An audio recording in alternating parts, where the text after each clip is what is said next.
Death is inevitable and has always been.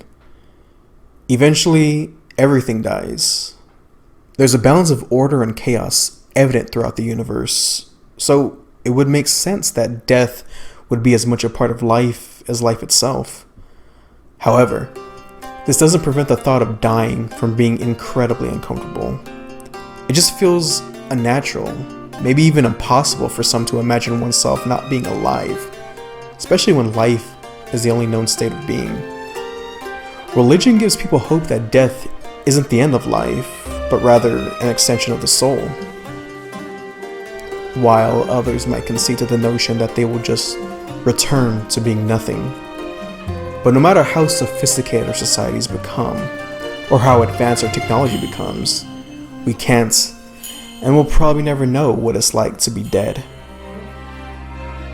In the world of Oninaki, death is treated a lot more casually, more like a normal transition in life, much like becoming a teenager or entering your middle age, solely because death is not necessarily the end. See, in this world, the existence of an afterlife is a scientific fact. The opening scene of Oninaki brings us into one of the most trying moments of our young protagonist's life, the death of his parents. As they lie motionless on their bed, Kagachi internally copes with his loss as his friend Mayuri and her father console him. The consolation, however, is a bit more cold-hearted, at least in the way we might see it. In this reality, reincarnation is an absolute possibility. Those who pass on are not gone forever and can work toward being reborn again, presumably with their same consciousness. However, if that soul has unfinished business in the living world, they remain wandering the beyond until their grievances in the material world can be justifiably nursed, at least to a point that eases their soul. This is exactly what Mayuri's father warns young Kagachi about in regards to mourning his parents. Kagachi is told that excessive mourning could hinder his parents' pilgrimage into the afterlife. Thus, it is best to accept his loss and move on. Kagachi reluctantly does just that. Death is real and tragic. The loss of a loved one can cause a pain that can never truly be mended. While the dead are gone forever, those remaining must mend their lives and adjust to these absences.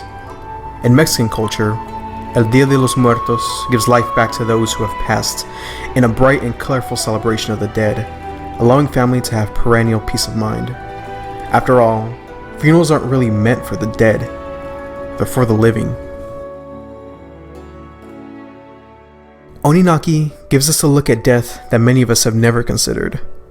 Whereas the pain of loss is still very much apparent for Kagachi, traditional celebrations of life are not elaborate or very significant. So these feelings of loneliness, grief, shock, anxiety, and anger, they're all shoved down and let out in other ways. It's intriguing to see how this aspect of their culture has influenced the characters' lives. Is this why Kagachi is so stoic and impersonal, so harsh and cold? Is this why Mayuri feels so defensive towards the spirits, especially when Kagachi is so harsh towards them?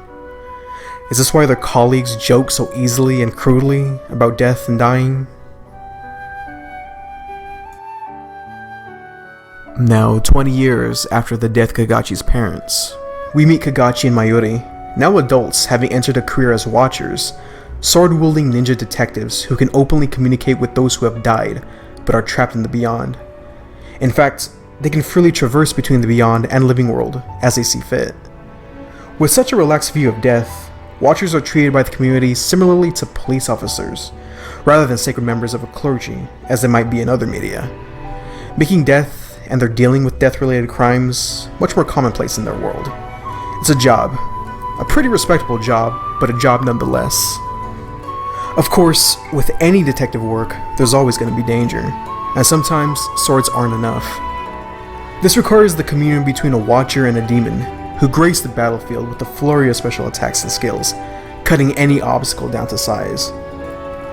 Demons were once humans who died and passed on to the beyond. Tragically though, their hindrances in the living world, being far too great to be dealt with, caused them to become lost, thus forgetting everything from their life as a human. They end up finding some sort of solace in protecting the Watchers who guide them. Oninaki gives the player a sense that these demons are much more than your normal RPG summon or a Pokemon to send out in battle.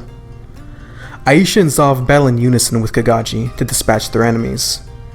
And as Kagachi grows stronger bonds with them, they will tell you tales of their past as their memories slowly re-enter their minds, creating a sense of camaraderie between you and your brethren in arms.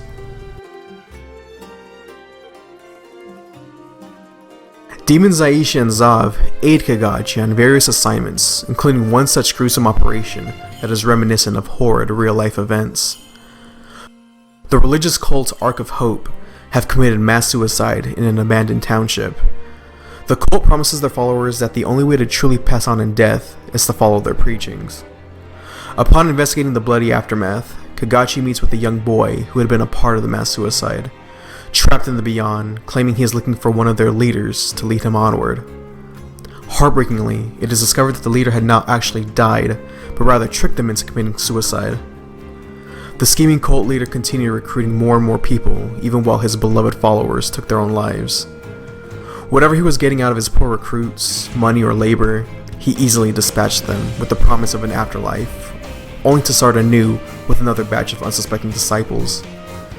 Another group of people in need of direction, people who want nothing more than hope and a promise. People are frightened of dying. So much so that the thought of not existing anymore drives people to do desperate things. To follow people who offer unattainable ideas. They give money to abusers, their devotion to liars. But people want to be comfortable because sometimes a lie shrouded in hope is more appealing than a derelict truth. In a much more endearing and personal mission, reports state that a small child is wandering the plains of the beyond, and it's up to Mayuri and Kagachi to discover why. Upon finding the distressed spirit, he tells Kagachi that he just wants to see his mom and dad one last time before passing on. However, upon being taken back to his home and seeing his parents, the true concern arises. He doesn't want to be alone. His parents have not grieved his passing in fears of preventing him from crossing beyond the veil. Distraught and heartbroken, the parents fight with the rationalization that perhaps he'll cross that boundary if they were all together. So, with no other choice and hearts full of love, they ask Kagachi to end their lives in hopes that they can reunite as a family in the spirit world.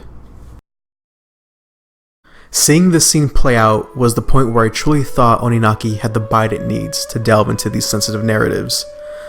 Themes of love, loss, and regret are very human, but retelling them in a sense that captures what it feels like to love, to lose, and to regret takes a certain degree of skill.